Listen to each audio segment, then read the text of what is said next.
We're about to go live right now. All right, everyone, we are live again.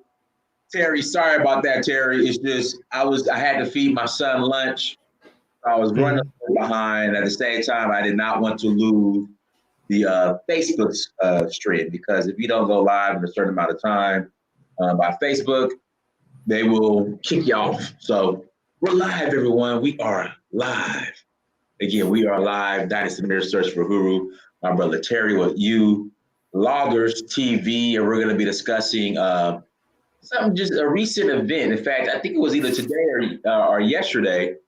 Nigeria has decided, for the most part, if you have a Nigerian bank account and if you're any type of way dealing with cryptocurrency, well, I think the exchanges, which I mean, if it's the exchanges, then necessarily then that would mean, well, Terry's here. He's the professional, so he's going to be the one to break this down and everything.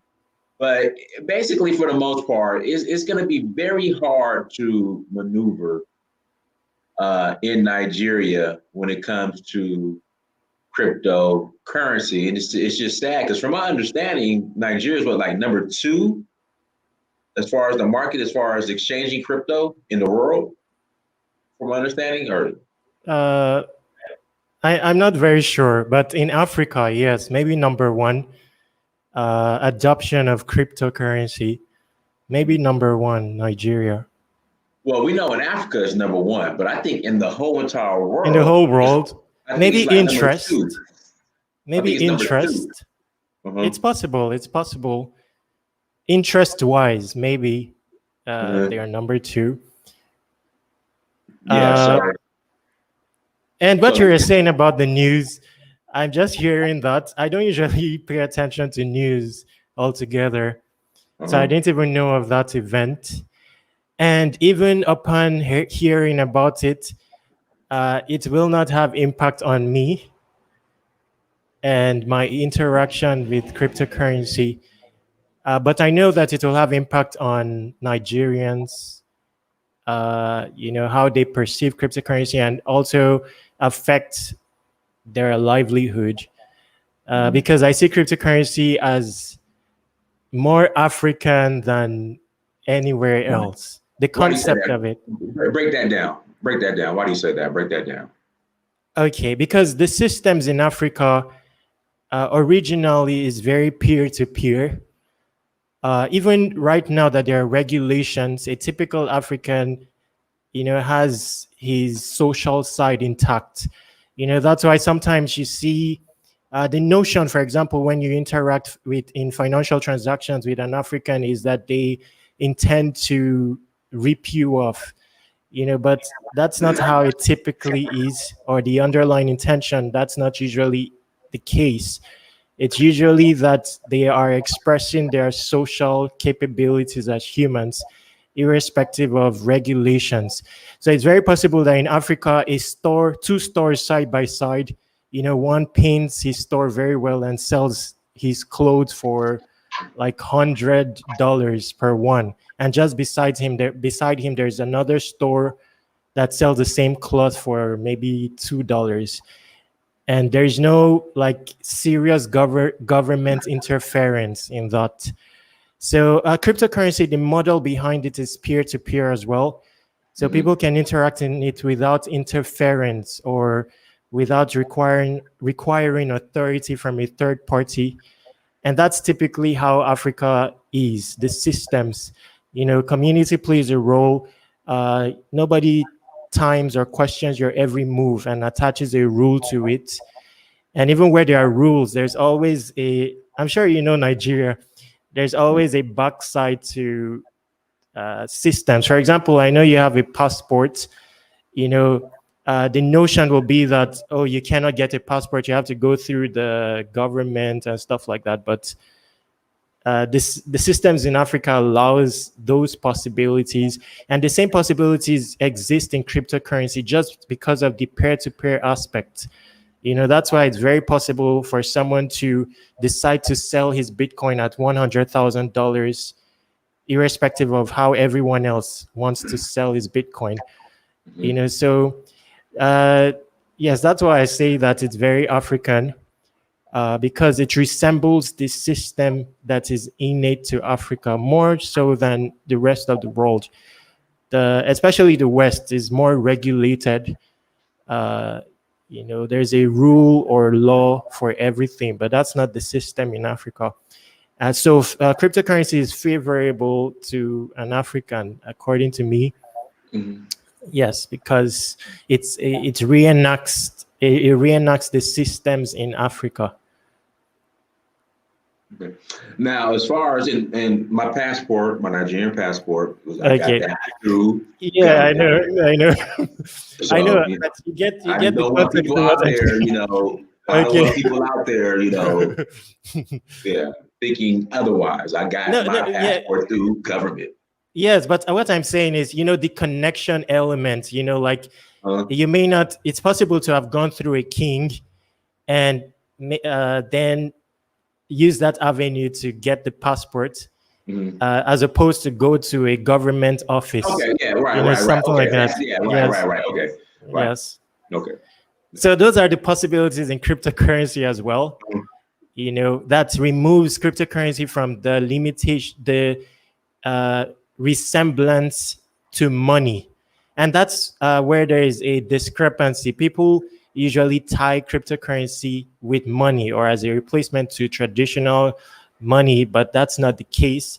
And that's what I intend to explain today somehow, because I didn't know that this was going to be the topic about, but I Yeah, will it was digress yeah. into that. I had sent you the article, and I know the article I sent you this morning. Yes. That's what we're discussing. Okay. Yes. In discussing that, I'll digress a bit to explain cryptocurrency Uh huh. so that it's better understood. Okay, go ahead. The floor is yours. Okay. So my response to that was the it was mentioned that Central Bank of Nigeria tried to uh, ban cryptocurrency.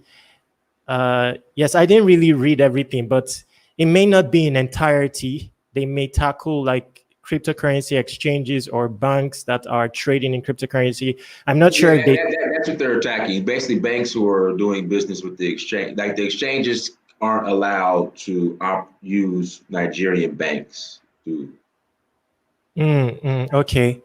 Yes, but that is expected. That did not have any impact on me, because typically in the cryptocurrency world, I know news has general impact, especially secular news. It does impact price action in cryptocurrency, but if you are uh, if you are deep into cryptocurrency, it starts to lose its impact, because we all know how the systems work.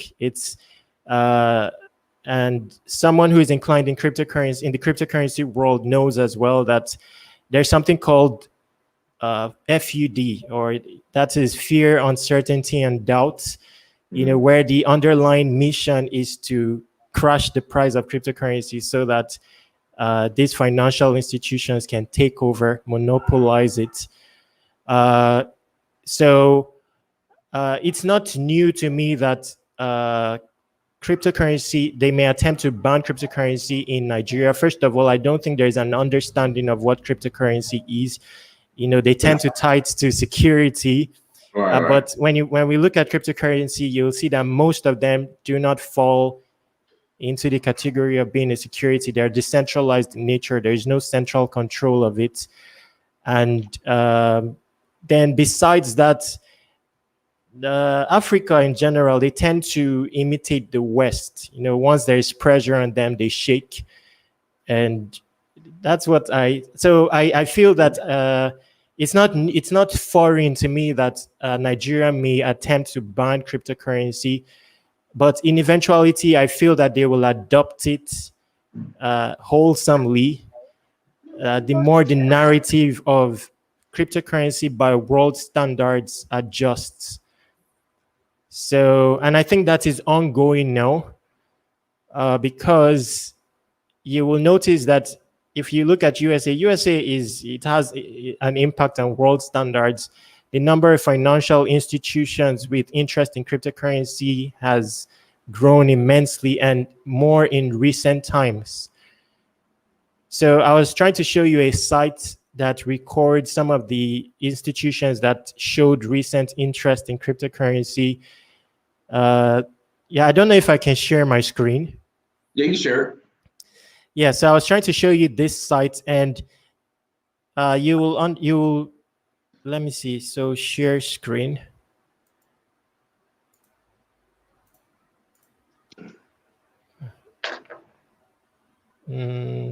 So can you see my screen now?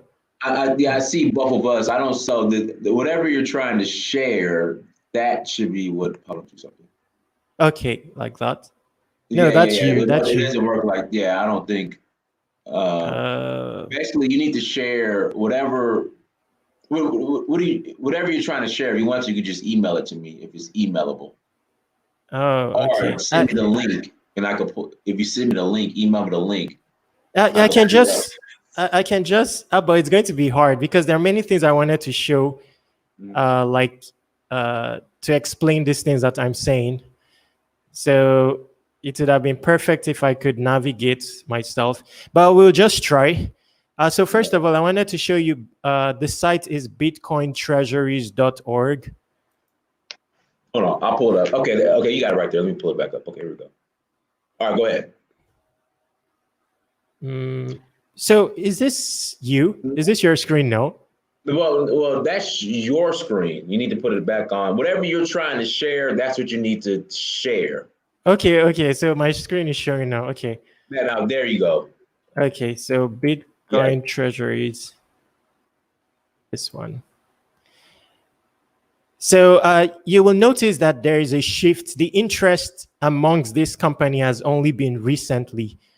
You know, so here you will see MicroStrategy Incorporated, and this is treasury. So basically, they are not spending this, and you'll notice that September 2020 they started out, and they got as much as they've accumulated so far as much as 71,000 BTC and priced at more than $1 billion. And there's a list of them, and the list is growing.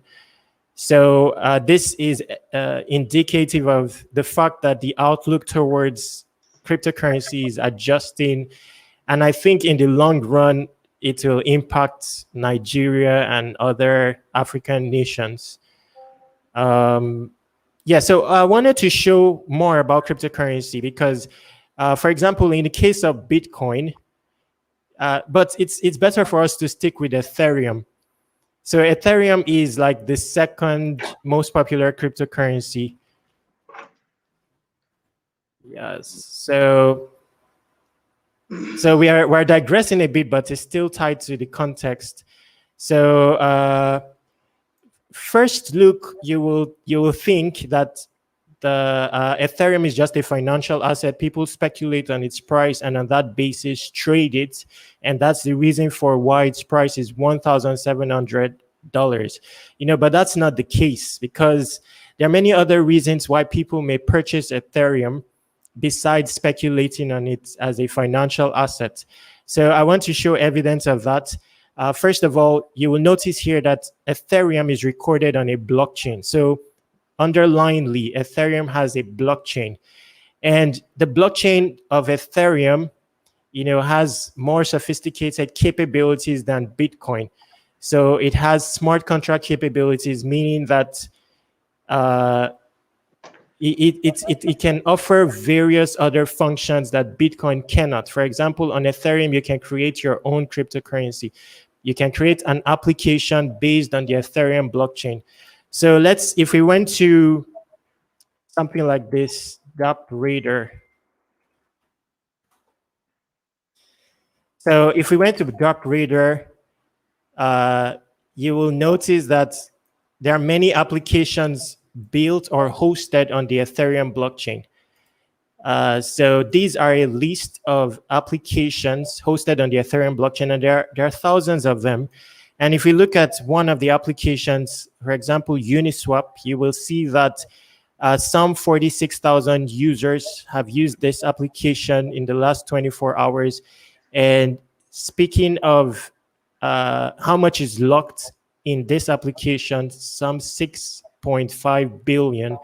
Now, to be able to interact with this application, being that it's an Ethereum based application, you need to have fees. Every transaction on the Ethereum blockchain costs fees, and these fees are priced in Ethereum.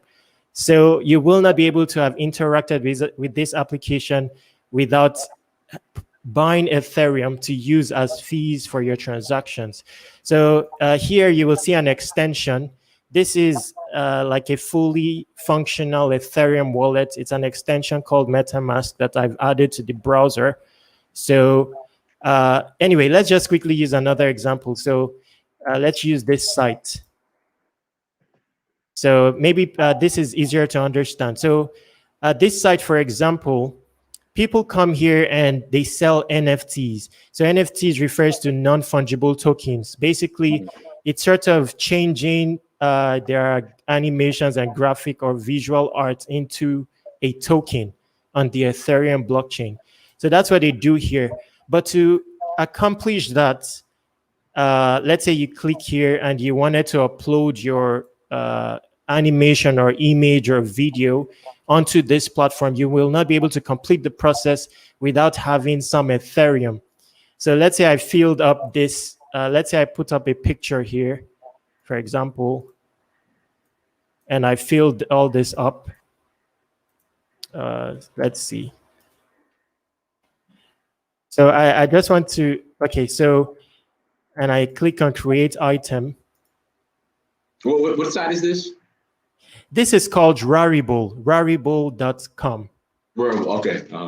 Yes, rarible.com. So I may need to refresh this. What this will do is it will pull up my MetaMask wallet, and my MetaMask wallet has to be loaded with some Ethereum. Then I'll be able to complete the process. So for example, if I came to my profile here, this is my account. You will notice that I have one non-fungible token. So this is a dirt paper, like one of my most valuable possessions, and I put it at a price of 3 Ethereum. That's currently $5,000. But to have uploaded this here, I needed to have bought Ethereum from the markets for the sole purpose of uploading it here. So gas fees. So they charge you to upload it. Yes, because every transaction on the Ethereum blockchain has fees. And that's the nature of the Ethereum blockchain. So now there are thousands of applications on the Ethereum blockchain, and each of these, each transaction on each of these on these applications generate fees, and these fees are priced in Ethereum. So basically, you cannot interact with any of the earlier mentioned, hundreds of applications on the Ethereum blockchain. See, this is up to page 87 of applications on the Ethereum blockchain. And there are many other blockchains. These are examples of blockchain, EOS, Tron. So one other reason why people purchase, like there are millions of dollars worth in fees spent on the Ethereum blockchain per day. So one of the reasons why the price of this cryptocurrency grows is not entirely because people speculate on it, even though there exist speculators, is because of the utility of Ethereum in its ecosystem within its blockchain. And there are many other utilities of Ethereum. Each cryptocurrency is modeled with various utilities besides its financial utility. So for example, if you go on the Hive blockchain, this is an outlet leading to the Hive blockchain, but this is unknown to the public. Typically when they see an application like this, you think that it's just another traditional social media platform, but you'll notice that people are earning here, and here they are earning the Hive cryptocurrency. So how are they earning that coin? Yeah, so this here, people just create content like you would on Facebook. Yes, but curation is decentralized. So there's a possibility that irrespective of your social status or your following on, that you rank your content on such platforms, because curation is decentralized. So it's not determined by your publicity and stuff like that. So people basically post content here and they earn cryptocurrency. But how do they earn this cryptocurrency? uh, these people who have voted have stake. So basically, they go to the markets, they buy the cryptocurrency called Hive, and then they stake it, and that gives them influence on the platform. So if you look at the wallet, and note that every blockchain is public in nature, so all the transactions are visible. Nothing is hidden. Like the financial systems of the world. So you'll notice that this person has bought 1,500,000 worth of Hive, and he has locked it instead of spend it or trade it, so that he can have influence whenever he votes on content. So if you are to look at Hive, for example, uh, let's see the price, the worth in dollars of that amount of tokens. So like 1.5 million Hive. So that's currently like, sorry, this is again. There's like, yeah, Hello? you're, you're some Hello? bad. Hello? The signal is bad. Yeah. How Okay, okay. I should come back. I can't hear you.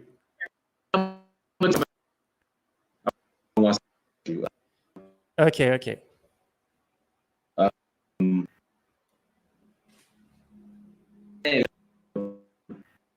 What's up? hear me? Oh,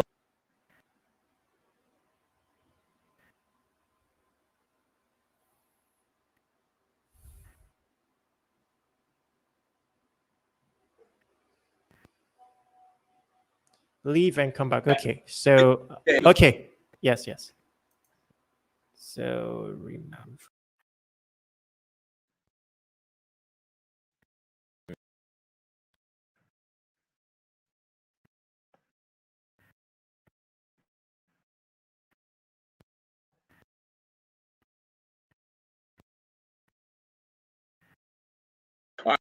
The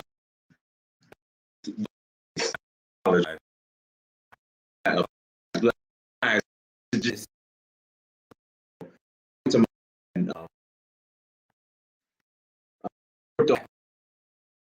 that and just it's low, just like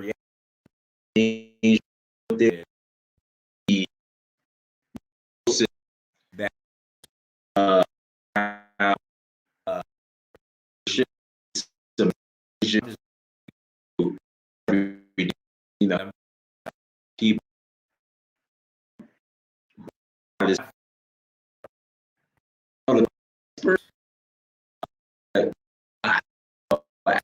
they don't know me any up now. Oh, hold on. Second. So,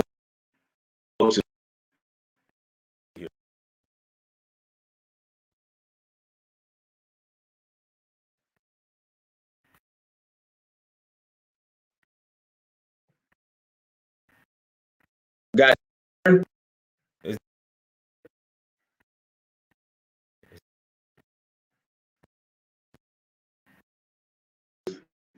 yeah.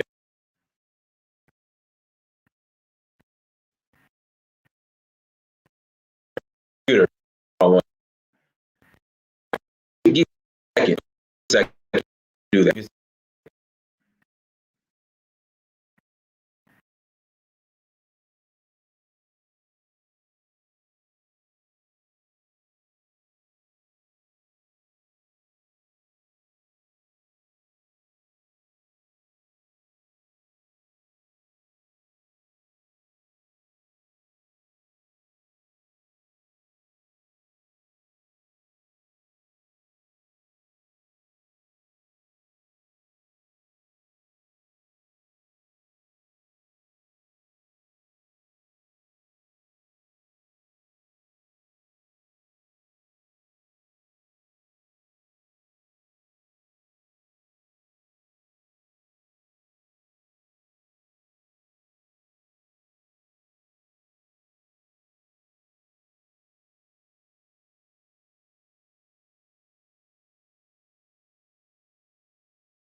Guys, how's the sound now?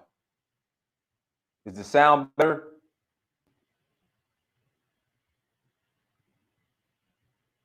How's the sound now? Does it sound better?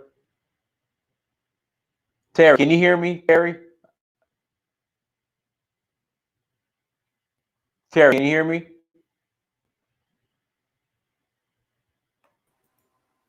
Yes, yes, yes. I can hear you. You can hear clearly? It's breaking again. Oh man. Can you hear me? Hello? Yes, yes, Yeah, I can you can hear hear me? you. Yes. Okay, yeah, something is going on. Let's go ahead. Let's go ahead. Go ahead. Okay, so I was saying, um,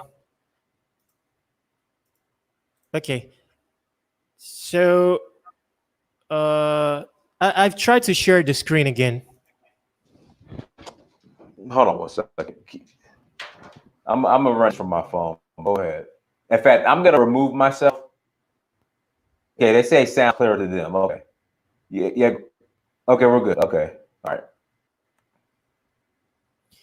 Okay, so I was, yes, I was showing the price of Hive. That person actually to have must have bought this amount of US dollar worth 246,000 worth of Hive tokens from the markets for the sole purpose of using it within the Hive blockchain to vote on content and have influence on the social media aspect of the Hive blockchain.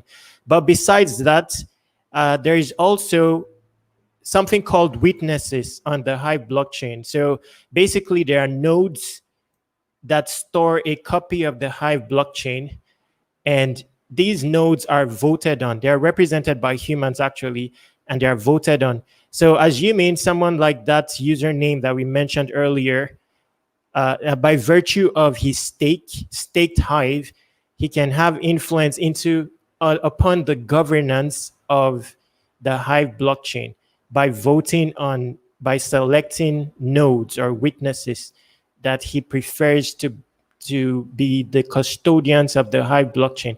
So that's another utility of the Hive cryptocurrency. And my point is that various cryptocurrencies have, a wide range of utilities besides just financial.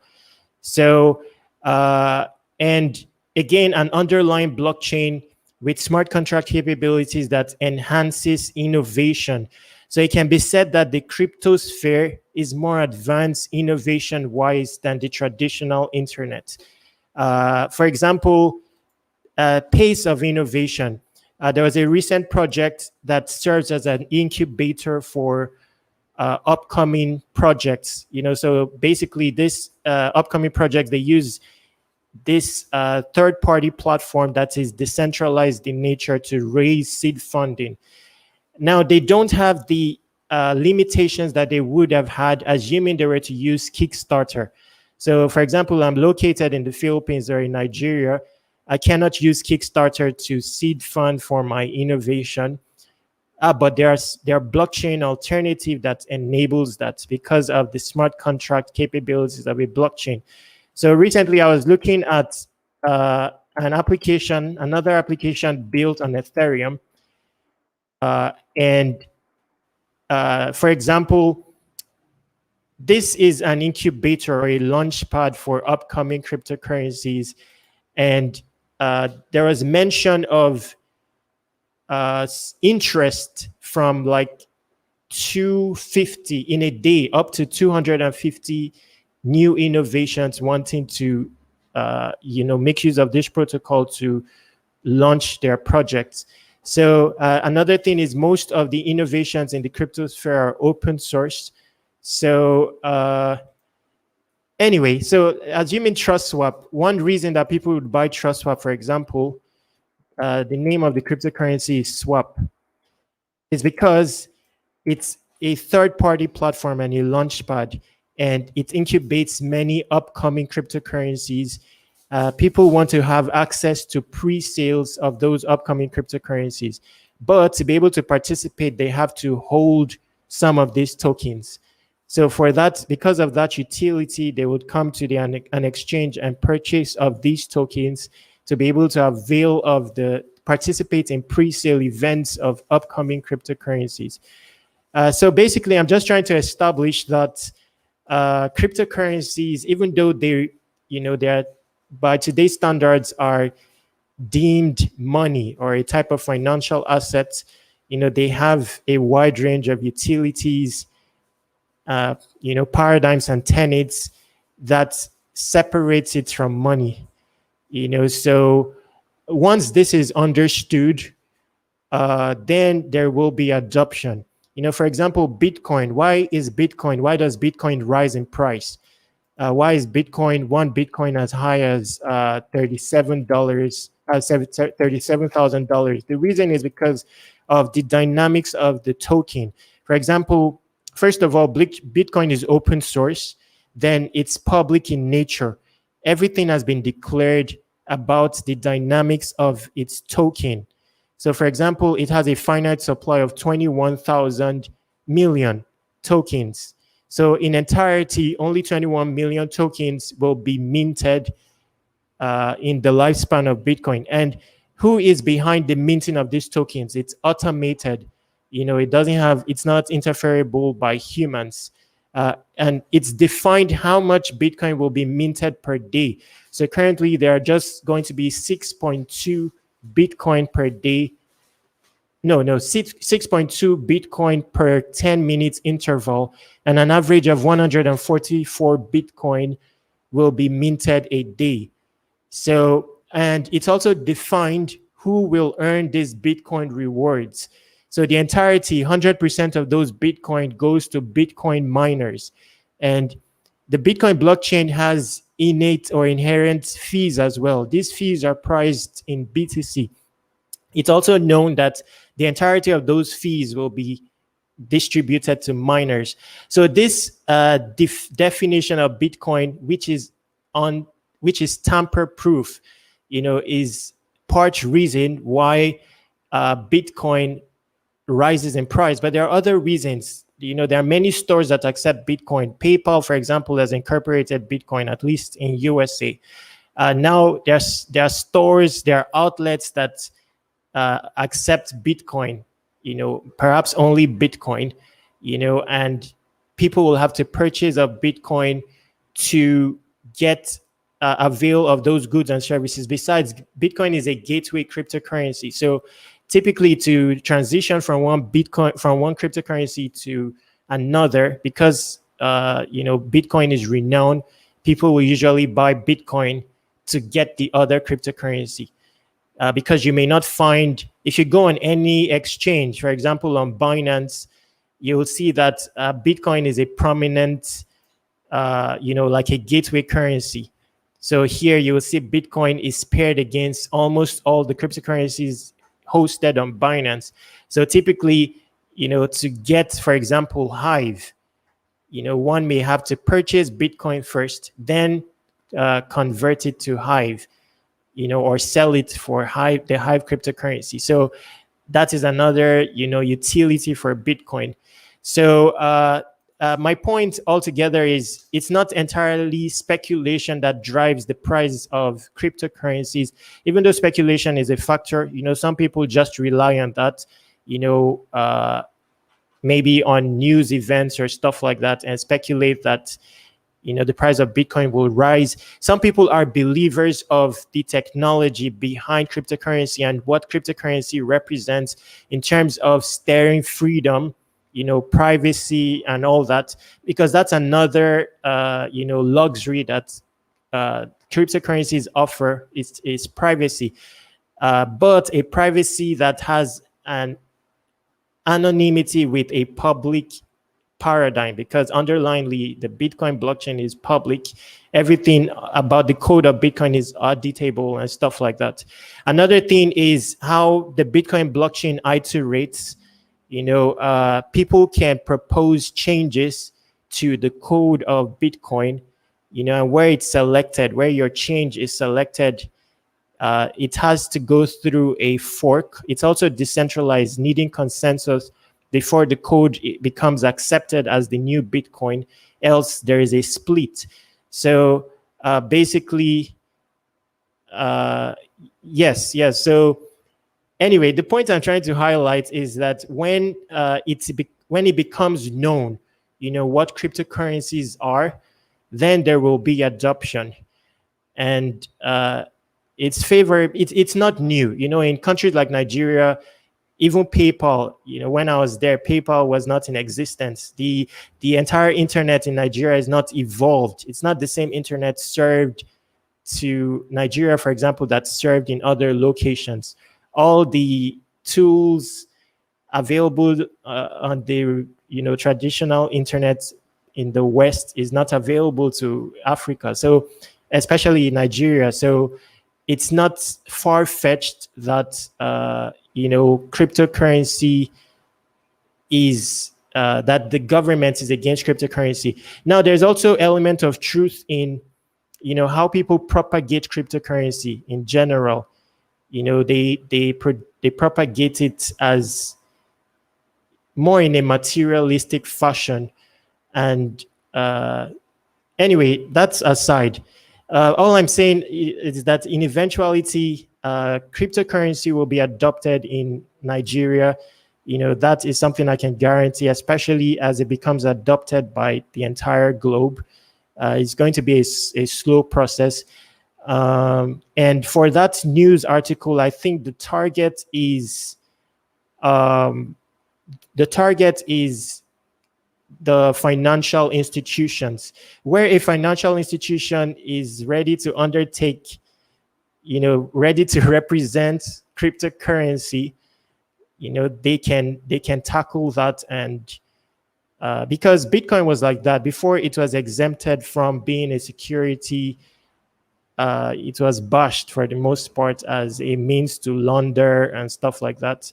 Ethereum as well, for I think many times was labeled a security until it became exempted. So over the course of time, I think there's going to be adoption irrespective of the government, because that's what cryptocurrency is about. Like a peer-to-peer decentralized ecosystem. Hello? Sorry about that. I was muted. Do you want me Yes. to stop sharing the screen? Do you still need the screen? For now, it's okay not to share the screen. Okay. Yes. I was gonna ask, do you think what's going on in Nigeria could soon happen in America in regards to how they're banning exchanges from, or not allowing banks to operate with exchanges? Can that happen in the US, you think, or? No, right now I don't think so. Maybe years ago. But now there's a strong wave towards cryptocurrency, that the government will have no choice but to, become lenient. And that has been the case. Like before, you will notice on that Bitcoin treasuries, most of the entries were around 2019 from financial institutions. PayPal has incorporated cryptocurrency, and it has 26 million.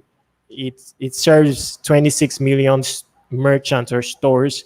That's huge. Coinbase, a US based exchange, has like submitted like a draft for being able to, I can't remember what it is, but I don't think, and again, the US people, they fancy cryptocurrency. Many people, I think they are number one when it comes to fancying what cryptocurrencies represent. They seek a form of freedom, and and although there are some limitations, for US based residents, because most pre-sales, most initial DEX offerings and all that, IPOs, they don't accept US residents. And the KYC for US-based exchanges, very stringent. So, but things are adjusting. I don't think, especially now going forward, that they will be able to ban cryptocurrency, because that's what cryptocurrency is, that it's not bannable, it's distributed. So if you talk of closing it, that's impossible, because I mentioned earlier how blockchain is stored. It's stored in a distributed fashion. So, for example, I was showing you something before. I wanted to show you. Okay, there's no need to show you. Let me just say it. So Okay. basically, the nodes. For example, the platform I showed you, Hive.blog. Right. If the USA attempted to uh, to censor Hive.blog, even if they attempted to censor the domain name, people can create hundreds of domain names to access the Hive blockchain. And if they were to ask, there's no central entity that you can go to and ask for the keys to people's user. For example, when you want to sign up on Hive, it's not like you would on Facebook. There's an auto-generated password that you have and nobody else has, and that constitutes the key to your account and your wallet, and that is proof of ownership to the blockchain. So anyone that has that key is basically, that's sufficient in verifying ownership. No other thing is needed. So if government wanted to ban Hive, for example, they will have had to locate each of the nodes in the various locations and shut them down. Because even if they shut one node, there is a copy of the exact state of the blockchain on various other nodes distributed across the globe that they cannot shut down. So as for shutting down cryptocurrency, that's impossible. Bitcoin has like I think millions, like 100,000 nodes. That's how distributed Bitcoin is. 100,000 nodes and maybe like 1 million Bitcoin miners. And to tamper the blockchain at a code level, it's just impossible, because for a hard fork to effect serious changes to the blockchain, there has to be consensus from 100% of the nodes, and we are talking 100,000 nodes distributed in various locations. So how are you going to succeed in changing the state of each of these nodes? So that's how distributed the Bitcoin blockchain is, and that is the underlying reason why it is tamper-proof. So and there's similarities amongst blockchain. They use different models though. Like Bitcoin uses proof of work, and others, the popular other consensus model is proof of stake. So all of them, they have a distributed element to them, and very difficult to tamper. Proof of stake may be easier to tamper than because it's stake based. But for you to be able to tamper the blockchain, you would have had to buy maybe the entire supply. And as you're buying it, the price increases, so it becomes profitless to overtake or tamper the Hive blockchain. Yes, so I don't think USA can stop cryptocurrency, and yes, and in the crypto world, many people who participate in crypto from USA, they basically want freedom. Right. Many of them are not located in USA. Many of these whales in crypto, they're usually in other countries. So yes, but as for exchanges, there are US based exchanges, like Coinbase I think Coinbase is US based. Yeah. Their IPO is supposed to come out soon, I think, something like that. Yes. Coinbase, yeah. Yes, they submitted they started the process for that to happen. Yes. And so there are many that's going to be interesting. Yes. So yes, so can you interject a bit? No, I'm listening. I'm soaking all this up, guys. Hit that like button. Crypto with Linnell is going to be hopping on soon with us as well. Oh, now see another thing too. So, how can cryptocurrency be taxed? Taxed. Yeah. Yes, but that should be that is voluntary. Huh. It's yeah, because there's a level of anonymity to it. So it depends on the holder if he decides to declare how much his cryptocurrency earning is.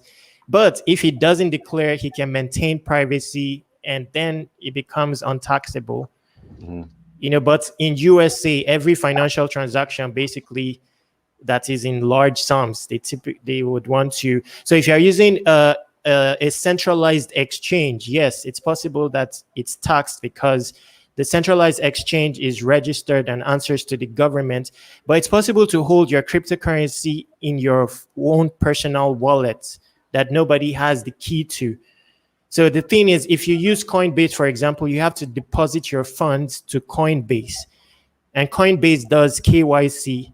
Right. So yes, but it's possible to hold your cryptocurrency on a decentralized exchange, where you are in possession of your key, and then you can maintain privacy. But the moment that's why some cryptocurrency people, they don't use.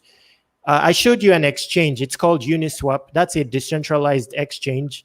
Mhm. So there's no KYC to use that. So it grew in popularity recently because most crypto inclined people don't like the KYC aspect.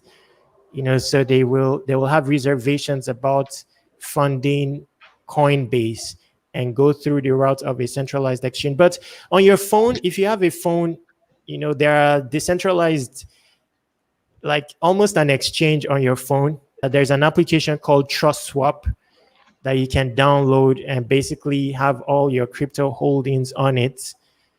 And that is not available to the public, except you decide to declare it. Can it be taxed? Mhm. But if you hold your cryptocurrency on maybe Coinbase, then there's a possibility that it can be taxed. Shout out to Crypto Black in the chat room, everyone. Crypto Black, man. Like I owe this guy. This guy got me into these digital basketball cards called NBA Top Shot. So Yeah, I saw that recently. NFTs selling yeah, for yeah, very yeah, yeah. high price. So I went and bought a pack yesterday. So, I guess they announced the drop last minute. And so I hurried up and got on and was trying to buy it. And they said, okay, you have to wait in line. I was Didn't you like, have to? Didn't you have to pay? Didn't you have to pay gas fees for that? well, I paid like the pack was like $10. You got 3 cards, but I was in line like I was number 2,500 or something crazy. But it went fast, so I ended up Oh, buying okay. a pack. But it's just what's going on now. It's like I mean it blows me away. Crypto with Linnell. Can you in your can you break down what's going on in Nigeria? Yeah. First, I want to say hello. Thank you for having me on the show. Appreciate it. Yeah, and this is not an isolated case. We have other countries around the globe that has either talked about putting blocks on cryptocurrency, threatening to put blocks on cryptocurrency, threatening close down banks, have closed down banks, and one of the most notable that have done this over the past 3 years is the country of India. But they and all they're doing, they have not been able to fully clamp down on cryptocurrency. There's a number of reasons as to why any country would do this, and one of the reasons is the erosion of their country's sovereign currency. Now, if you're in a country that is not a strong economy, doesn't have a strong currency, sees high inflations, see high inflation rates year over year, decade over decade, and that country's monetary system has proven that it can't allow the citizens of that country to store their wealth in that country's sovereign currency, then people will take note of that and tend to want to store their wealth in another uh, currency. Cases in point is Zimbabwe. Zimbabwe, they have their own currency, national currency, but they also allow United States dollars in to be traded as legal tender in their country, and obviously most citizens will prefer the United States dollar because they view it as being stronger than that country's sovereign currency. So now you have countries around the world whose economies aren't that strong, who people in that citizens of those countries say, okay, last year I was able to buy this. This year I'm not able to buy too much because of inflation, the Right. erosion of the purchasing power. So now they're going to put their money into something that will obviously preserve that person's purchasing power. And that's one of the functions of money. Now in comes Bitcoin. Bitcoin is seen as a global currency. So now, case in point, in Nigeria, we're talking about Nigeria, where people say, well, I'm going to purchase Bitcoin. And if you go on Google Trends, Nigeria is the number one country in the world that Bitcoin is trending in. I think 3 of the top 5 countries are African countries. So now you got these people that say, well, I'm going to store my wealth in Bitcoin, and Bitcoin has did numbers over the past 10, 12, 11 months. And now they can take that money and go to neighboring African countries. And now you have income capital flight. So now you have countries that are trying, they may or may not know this, but now you have countries that are trying to block people from going and storing their wealth into cryptocurrency because A, it's a that poses a lack of trust in that country's sovereign currency, and you're looking at capital flight because these people can't get up and go without transferring their wealth through the banking system. They could just get on the plane and go. So it's a number of reasons as to why Nigeria financial government would do that. I mean, but how's this going to affect? Now, let me ask you, since Nigeria, I think, was number 2 when it came to crypto, as far as trading, from my understanding, how's that going to affect the price of crypto if these exchanges or if these banks aren't allowed to do business? It's not With it's not going to affect it much because cryptocurrency, and in particular Bitcoin, is a global 24-hour system. So if one country says we're not going to accept it, then it's not going to put too much of a hindrance or a downward selling pressure on the Bitcoin because you got 180 some odd other countries in the world that's going to accept it. So if one country chooses to not allow cryptocurrency, quote unquote, allow cryptocurrency in their country, in essence, they're shooting themselves in both feet. It's tantamount to when the internet came around. Yeah, prior to the internet, 3-4 years prior to the internet, people were like, well, no, we're doing fine. There's no use for me to adopt this. But sometime down the road, those countries and governments who preferred not to allow the internet and computers and this technological advancement in their countries, they are now behind the curve, they're behind the 8 ball. Right. So in comes cryptocurrency, which is a more of a global currency, which is more, you have countries, not countries, but companies in America and around the world buying Bitcoin in particular at a high clip, putting it on their asset balance sheets. And then you have a country that say, well, we're not going to do anything with that. We don't want that in our country. They're in essence setting themselves up for failure in the future. How are they setting themselves up for failure in the future? Well, because it's when Bitcoin first came on the scene, it was thought of as bridging the wealth gap. Now that narrative has evolved.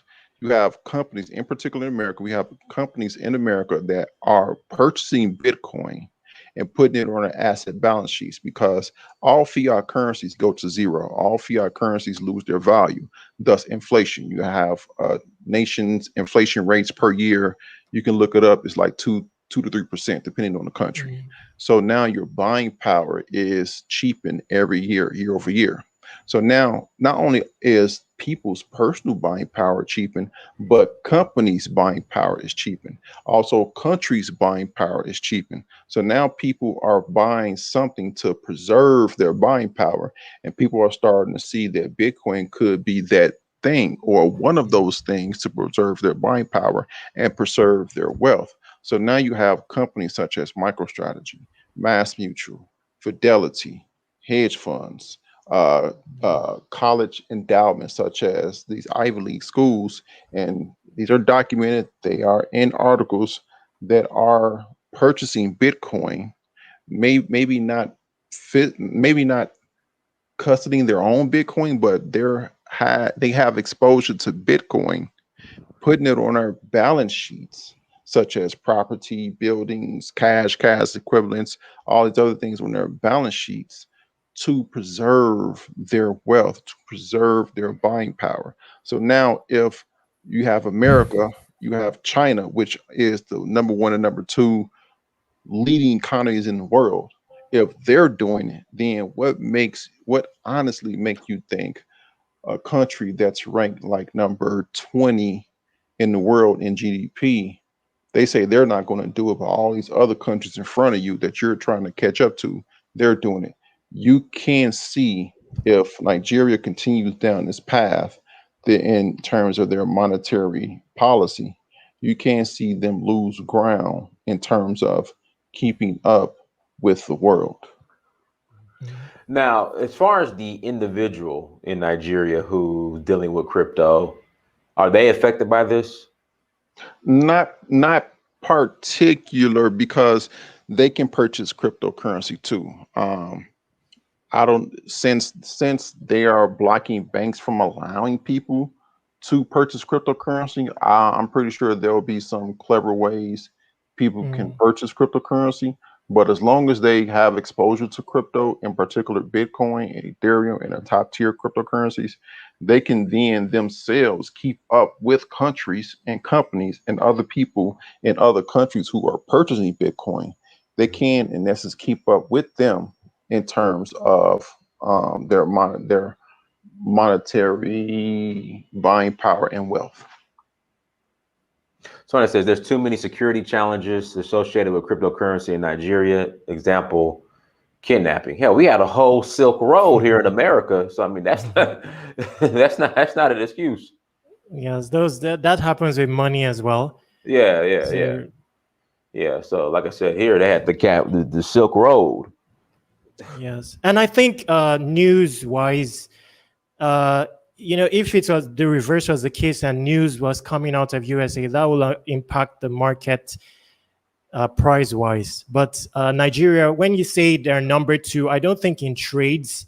I think more in interest in the subject of cryptocurrency or Bitcoin. Because I don't think banning cryptocurrency will have, when it comes to Nigeria. If you're saying China or Korea or America, such news will have impact on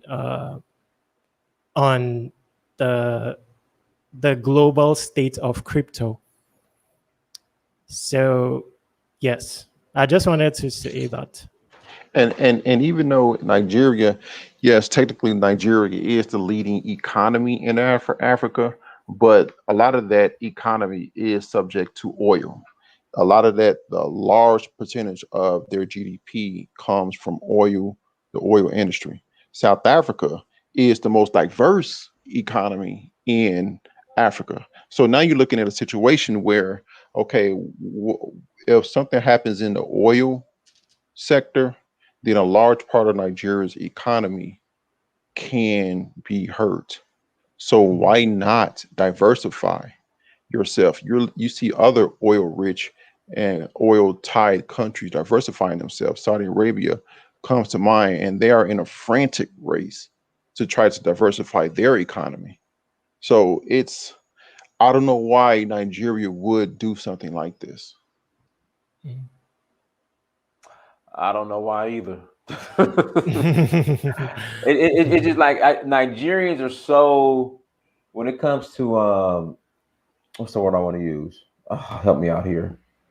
When it comes to just innovation, like Nigerians are leading the way, but then you got a government who's against innovation. They're hindering. Right, hindering innovation. So I don't know. Stuff Nigerians are building and putting together and coming up with and creating. Then you got a government that just hinders innovation. Yeah, because There. I mean, I focus on the cryptocurrency news and insights daily, Mhm. and I hear people from around the world, and there are Nigerians in the cryptocurrency space. I But just talked to I was on the phone with there's a cryptocurrency app based in Nigeria, an exchange entitled where is it, Diana? I downloaded and actually used it last week. It was on the phone with the founders of it. It's called First Cootie. You know, and so I just text one of the founders like, hey, is this going to affect you guys? And they're like, it's day to day. We don't know. But yeah, now, First Cootie is an exchange. It's an exchange, Nigerian now, exchange, crypto exchange. this is the kicker. Let's say other countries around Africa, such as English-speaking countries such as Ghana, and other countries around Africa, they say, well, we're going to adopt cryptocurrency, and now you have this this ECOWAS situation going on, and now people from Nigeria can go to other West African countries and just say, you know what, hey, you guys here are hindering us in terms of our cryptocurrency business. We're going to go over here and maybe they can help us.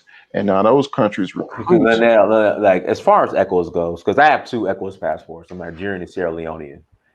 Outside of just going from border to border, visa free, it's because you had the Or situation in Ghana where they got Ghanaians running to run the Nigerian shopkeepers out of Ghana. And they were like, and what ended up saving those Nigerian businessmen and shopkeepers, it was like, okay, we're ECOWAS, so what's the problem? And they had to honor that. But like I said, outside of just going from border to border, even that. So, for example, if I'm traveling by road with either my Sierra Leonean or Nigerian passport, like they still want you to pay once you get to the borders. And it's just like, look, like this is ECOWAS. Like I'm supposed to go in for free. No, you pay. So I still gotta pay. So, ECOWAS sounds great on paper, but them actually implementing it, that's a whole totally different ballgame. in that situation, somebody has to. When I say somebody, I mean the country. They have to. They have to adopt cryptocurrency because if the leading economies in the world and the leading countries in the world and the leading countries who enforce their interests in the world, they're accepting cryptocurrency, then there's no reason as to why other countries that are on the lower tiers of that economic hierarchy are not doing it. And then also too, we're supposed to have the ECHO, which is supposed to be the dollar that's supposed to be used amongst ECHO's countries. That was supposed to happen in 2020, and I haven't seen not one ECHO yet. It's I don't know. It's a bad situation. In America, I know there's an office called the OCC, which is the Office of the Comptroller of the Currency. I know it's a long title, but basically what they do is they regulate banks and credit unions in America. And the former OCC, his name was Brian Brooks. He allowed banks to custody cryptocurrency. So the steps to adoption in these countries, these leading countries, are coming to fruition. And when you look up, like I said, Google Trends, some of the top countries in the world in terms of Googling cryptocurrency, and in particular Bitcoin, are African countries. So the thirst for adoption is there. It's just it's stunted. Terry, you want to add to that? And then Eric Powell, Yeah. Eric Powell, I sent you the link, so we're waiting on you to call in. Go ahead, Terry. Yes, I agree with what you said. Like I said, the interest is there. I feel one aspect that we're not shining in basically is, like he said, he tried to mention that there's no reason why especially African countries shouldn't be renowned in the crypto space. I think we have not played our role enough, especially in the innovation capacity.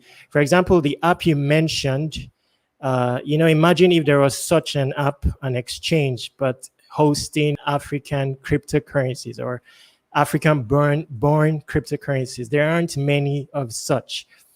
I think that is what will, steer adoption in such a way that is indispensable, where there are many Africans creating cryptocurrencies. Now there are tools available that enables anyone create a cryptocurrency, a project, and associate it with a cryptocurrency.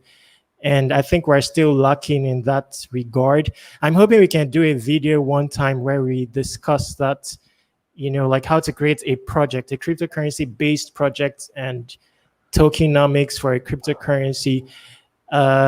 And the Africans in diaspora, same thing. I think that they have a big role to play in that respect. And we have not shined and have not shined. Because speaking of African-born cryptocurrencies, you cannot highlight one that is renowned. Someone will mention Acoin, for example, but even Acoin is not renowned. And, it may not be entirely African, the model of it, and it may not be, anyway, that is another, my point is that there are not many real African blockchain-based innovations as well as cryptocurrencies. They may be titled African, but the paradigms, the algorithms, and tenets aren't African. And I feel that where we adjust that narrative, then there will be adoption in Africa. For example, I have created a cryptocurrency, even though I started out neither crypto savvy nor tech savvy. I also have a blockchain-based platform that is in alpha stage that has my cryptocurrency incorporated in it. And that is the essence of this hub. I have a hub. I'm located in Philippines, but you'll see that most of my audience here are Africans in the Philippines. And that's the essence, to create a solid network of Africans and innovate. There's too much space for innovation, and there are now luxury tools by virtue of cryptocurrency and blockchain that were not in existence. In Africa, many things are not in existence, that enables you to innovate. PayPal, access to cryptocurrency, for example, the internet is not evolved, but a blockchain circumvents all those limits, enables us circumvent all those limitations. Typically you cannot rank your content on the internet in Africa. Let's say your target audience is USA, but you can circumvent that limitation if you used Web3 or a blockchain-based internet platform like the one I showed you earlier. Now, even though we have all these luxury tools, as Africans, we have underused them. We have been mostly about the materialistic aspect of cryptocurrency. And I feel that is where adoption lies, where there are so many African-based cryptocurrencies growing in popularity, then there will be no choice but for adoption. Looking at it, what the government is tackling cryptocurrency-wise are not African-based coins. You are speaking Bitcoin and,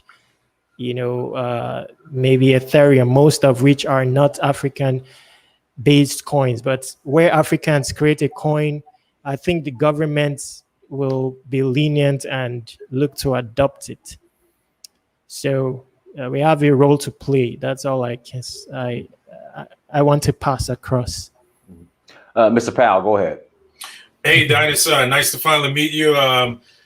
You loggers, you're great, so I hope you didn't take my comment personally. I was just trying to refocus the conversation on Bitcoin Nigeria. So much like what Linnell said, the issue with the central banks right now is they are moving slow. So they're on the petrodollar, U.S. petrodollar, and they've been running by the rules of the Europeans. So now they have to slow down things as far as the technology in order to catch up on the regulatory process.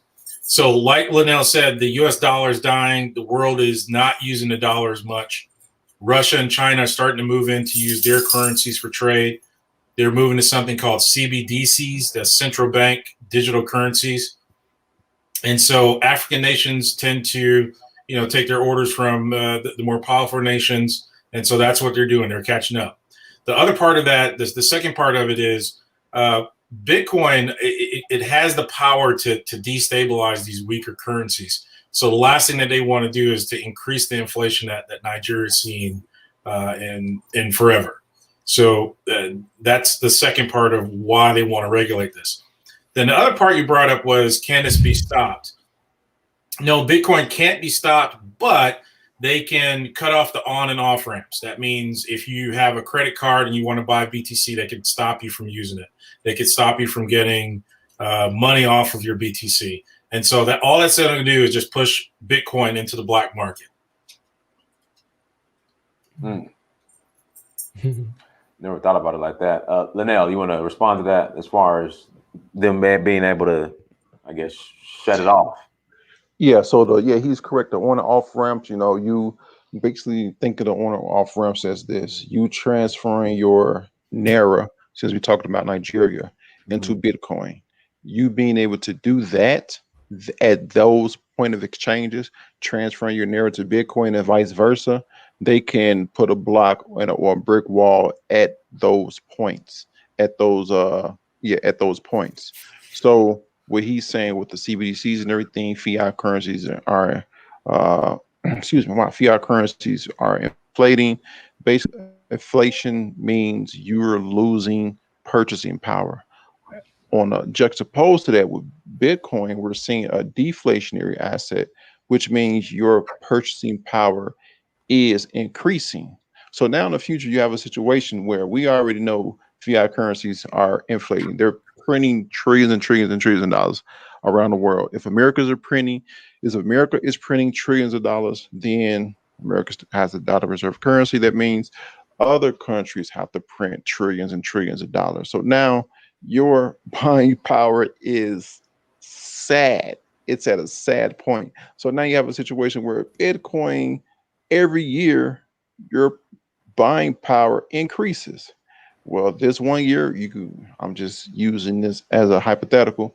1 year, you can buy one house. 2 years later, you can buy two houses with the same amount of Bitcoin. So now I think, as humans are creative, you're going to see, he's correct, Bitcoin will get pushed into the black market.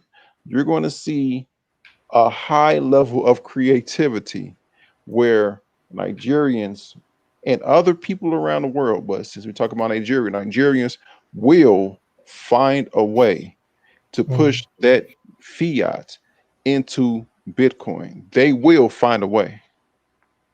Yes. Yeah. So what we'll do, we'll go ahead and start closing out. We'll start off with you, Terry. Anything else you'd like to share in closing? In closing, well, I agree with everything that has been said. Yes, and yes, let me just say that my YouTube channel is Uloggers TV. Yeah. Oh yeah, brother, tell them about your book as well. Tell people about your book too. Oh, so I wrote this one. It's called Cryptocurrency and Money's Uselessness, Legitimate Illiteracy Explains It. So I call it a no book about cryptocurrency.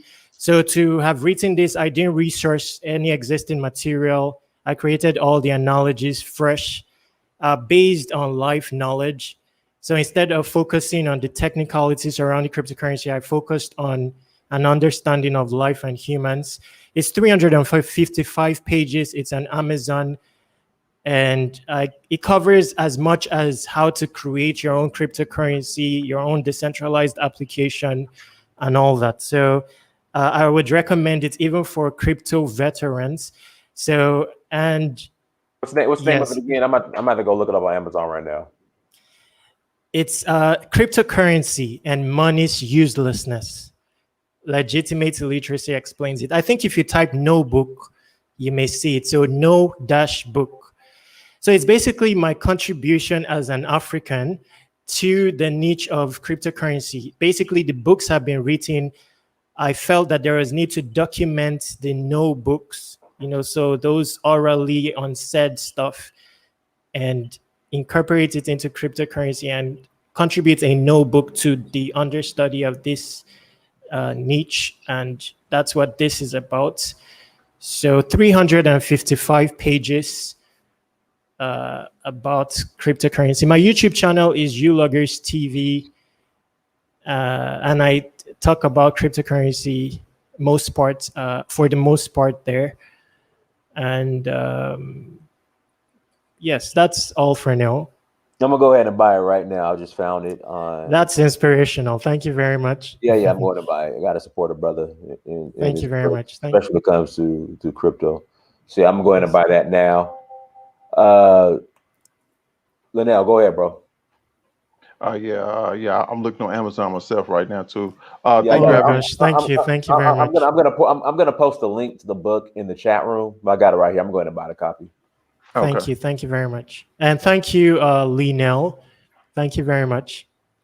Yeah, so like I said, anytime y'all talk about crypto or real finance related crypto, let me know. I'll be happy. To come on. But as for me, I talk about this stuff every day on my channel, Crypto with Lionel, where I give you all daily cryptocurrency news and insights video, 35 minutes long podcast form to keep you all abreasted on what's going on in the cryptocurrency world. And that's my elevator pitch. And I wanted to, I apologize for interjecting. I wanted to say, is it possible for me to leave my email? Yeah, go ahead. No problem. Okay, so my email, is comsulbruns4@gmail.com.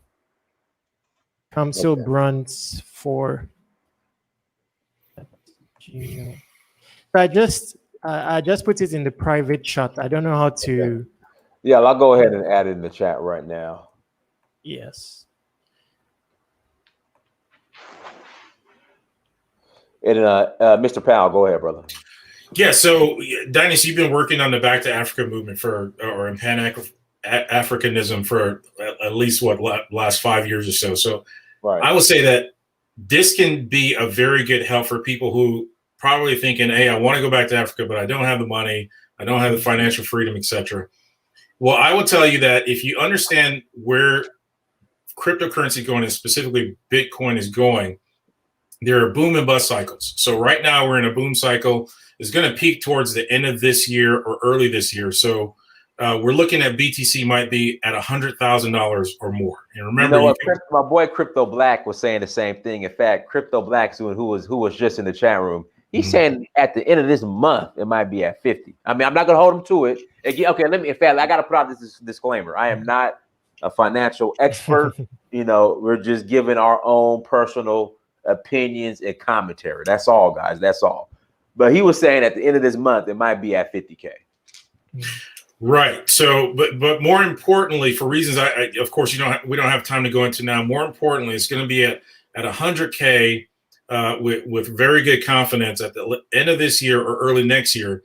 And more importantly, in 4 years, it's going to be at 1 million, and within 8 years, it's going to be at 10 million. So if you've got to sell your hoopty, you've got to, rent a room out of your house, do whatever you can to buy Bitcoin. And when you understand when those peaks happen, you can either exchange it for fiat, which is US dollars. But if we think of where the dollar is going in 10 years, you may not even need to sell your dollars for Bitcoin, because Bitcoin may actually replace the US dollar. So if you're thinking about going to Africa, you don't have the money, this is your opportunity to possibly get that financial ticket to do that. And with can I add to that? Yeah, go ahead. Take your time. Yes. But besides Bitcoin, my own recommendation is, because this community is growing.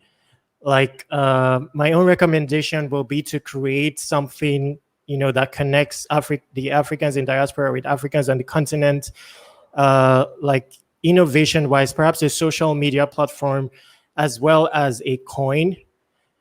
And I feel it will do grander things than Bitcoin. So that will be my own recommendation, because there are tools to effect that now, and everything that is needed on your part or whoever is undertaking that is just a paper that defines the cryptocurrency. As for the technical part, it's it takes 3 seconds on some blockchains to create a cryptocurrency, and it's guaranteed to be adopted, especially when you tie it to a blockchain-based platform. So for example, there are options now, like with YouTube, it's very possible to, even if you want to start with a fork of an existing code, it's already in existence, where you have a YouTube platform that is dedicated for these African related subjects, and content is preserved in permanence on blockchain based database like SIA or IPFS and stuff like that. It already exists, that you can fork and just modify it to have an alpha version of your own video sharing platform. If you're looking for a complete social media platform as well, there are existing forks, open source, that you can replicate. And then to incorporate a coin, it's very easy. You create a coin and a smart contract to distribute the coin based on the parameters you have defined. You can make the coin deflationary, tied to social activities that highlights the beauty of Africa. So for example, NFTs that are African based, it's just so vast if that route is undertaken. So that will be my own approach, or yes. All right, cool. So everyone, thank you so much for joining. Make sure you like, share, and subscribe. And also, if you are interested in earning income in Bitcoin and Ethereum, hit me up. Send me an email, uhuru@searchforuhuru.com, uhuru@searchforuhuru.com. Like, share, and subscribe. Until next time, family, Dynasty Samir, Search for Uhuru. Peace. Thank you. Bye-bye.